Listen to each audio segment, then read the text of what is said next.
Okay, this is going to be the first in a series of videos dealing with the remote access role in Windows Server.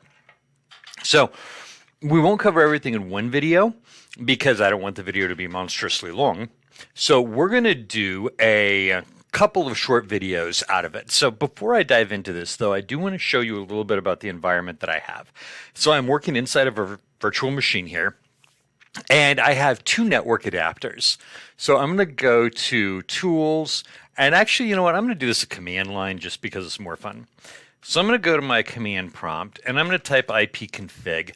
And you're going to see that I have a couple of different network adapters. And we've got the default names, Ethernet and Ethernet 2. Not particularly helpful. This one is connected to an internal switch. So an internal virtual switch, so it has no access to the internet. This is connected to my external switch, and so it does have access to the internet. And what I'm going to do is I want to flag these so I know what they're being used for in the future rather than just Ethernet and Ethernet 2. So I'm going to right click here and go to my Open Network and Internet settings and Ethernet, and then I can change adapter options. And here I can right click and rename. And so this is going to make a lot more sense. So this one's going to be my local network. I'm going to go ahead and type that whole thing out. Local network. And this one I'm going to rename to internet.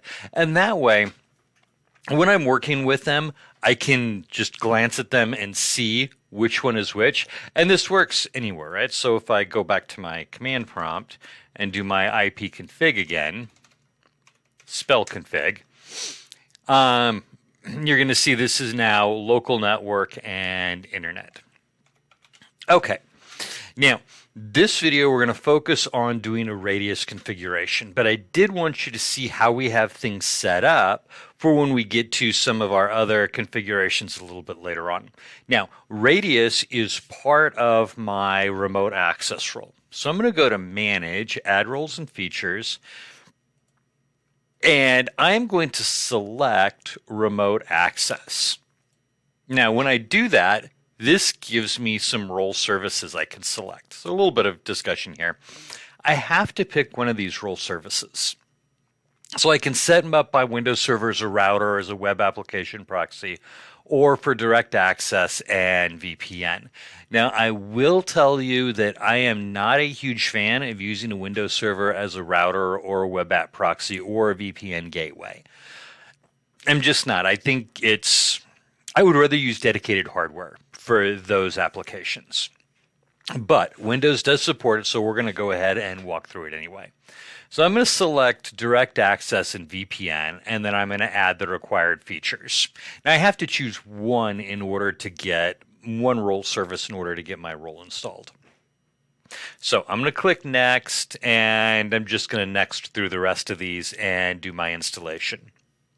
Now this shouldn't take too long, but it will take a minute or two. While it's doing it, let me talk for a minute about why I prefer dedicated hardware rather than a Windows Server for a VPN gateway or a router or something like that. For one, the biggest thing is Windows Server is it's a generalized server platform. So it's much larger. You actually have more attack vectors into a Windows Server than you would with a dedicated piece of hardware functioning as a VPN gateway or a router. So I think it's inherently more secure. We're also spending licensing and money on a full Windows license when we may not need to. So I think it's more secure. I think using dedicated hardware is more secure. I think it's more cost efficient, honestly. And the other thing is you just have to do less maintenance and less updating with it in order to keep it current. So for those reasons, I really prefer using dedicated hardware for this particular process. But since we have it, let's walk through it. All right, my installation is complete. I'm going to click close. Now, in this section, I'm setting this up as a Radius server. Now, Radius gives me centralized authentication. So I can use Radius for VPN clients, which is the scenario that we're going to play with right now. I can use Radius for wireless clients.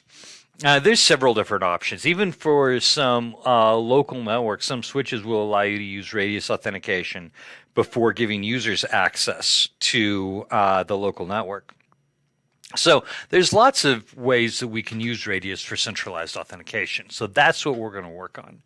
So I'm going to ignore this for the moment. We're going to come back to that later. And I'm going to go to Tools, and so we have several different things added here. So we've got the remote access management. We've got the resource monitor, or not resource monitor, that's not new, routing and remote access. And we also have, I always have a hard time finding it, the network policy server. So I'm going to click on my network policy server, and let me move you, not resize you. So in my network policies, I have a configuration for radius. So I'm going to use the Getting Started wizard here because it's going to be quick and easy. Radius server for dial-up or VPN connections. I can also use it for 802.1x wireless or wired connections. And either way, it's just going to walk me through this wizard. So if I click on this one, now I'm configuring 802.1x. If I click on this one, then I'm configuring VPN or dial-up. And that's what I want to use in this scenario. So I'm going to click Configure VPN or dial-up. And I want this to be for VPN connections. And then that gives me a default name. I'm cool with that. So I'm going to click Next. And then I'm going to add a radius client. Now, idiosyncrasy of radius. A radius client it's not actually the clients that are connecting, it's the devices that are trying to authenticate clients. So in this case, the radius client would be my VPN gateway, not my client users. In an 802.1x, it would be the wired switches or the wireless access points. So I'm not adding my client computers here. I'm going to add, and I'm going to call this local.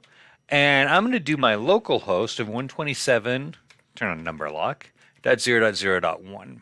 And then I can verify. Yep, let's go ahead and resolve that. That's okay. I can use a shared secret, which is going to be, in fact, I think I'm going to use a shared secret. And that will encrypt communication between my radius client, so the device my client computers are connecting to, and my radius server. So I'm going to click OK, and we now have a local radius client, and then we can add more here if we want.